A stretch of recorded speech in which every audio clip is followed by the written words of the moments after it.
Hey everyone, welcome back to Corporate Decoder, the place where we decode the complex world of corporate finance, and today we're diving into MSD Investment Corp's latest report, and let me tell you, it is all about new debt and how they plan to manage it.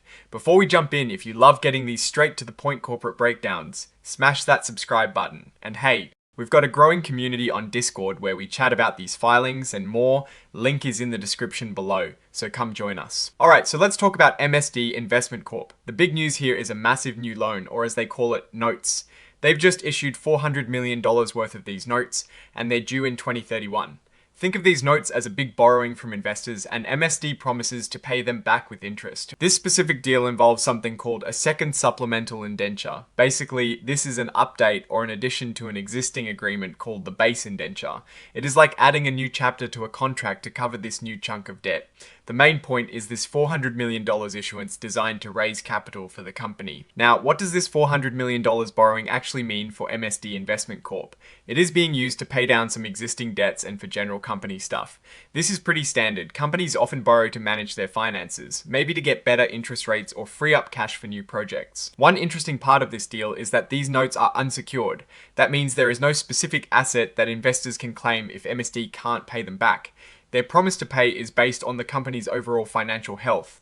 This usually means a slightly higher interest rate to compensate investors for the extra risk. The agreement also includes some rules or covenants that MSD has to follow.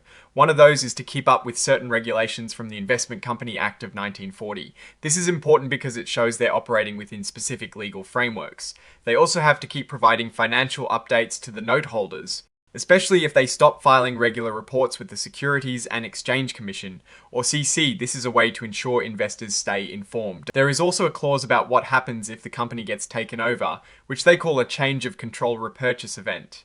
If this happens and the notes get a rating below investment grade, from major rating agencies like Fitch and Moody's, Mississippi D has to offer to buy back these notes. Essentially, if things go south with a new owner and the notes become riskier, the company has to give investors their money back. These notes weren't sold to just anyone. They were sold in private placements, which means they weren't publicly advertised like a stock offering. They went to big investors like qualified institutional buyers and some international investors, all done in a way that follows specific exemptions from public registration rules. This is typical for large debt issuances. It is also worth noting that US bank trust company National Association is acting as the trustee here. They're the ones who manage things on behalf of the note holders. Interestingly, they also act as MSD's custodian, meaning they hold the company's assets safe. This is a common setup where one financial institution plays multiple roles, and they get paid for each service. Following this debt issuance, Mississippi D also signed a registration rights agreement.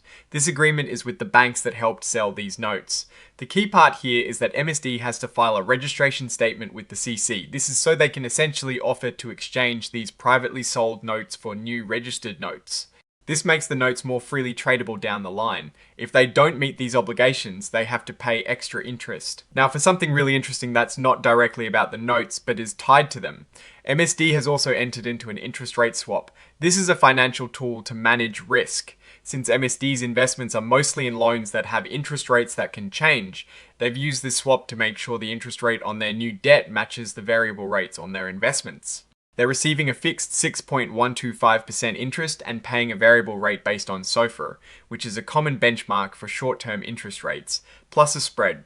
This is a smart move to protect themselves from big swings in interest expenses. The filings also list out various exhibits, which are the actual legal documents. We have the original indenture, the new second supplemental indenture detailing these notes, the form of the notes themselves, and this registration rights agreement. These contain all the nitty-gritty details. But the summaries in the report give us the main story. So let's zoom out and look at what this all means. MSD Investment Corp is taking on a significant amount of new debt, $400 million.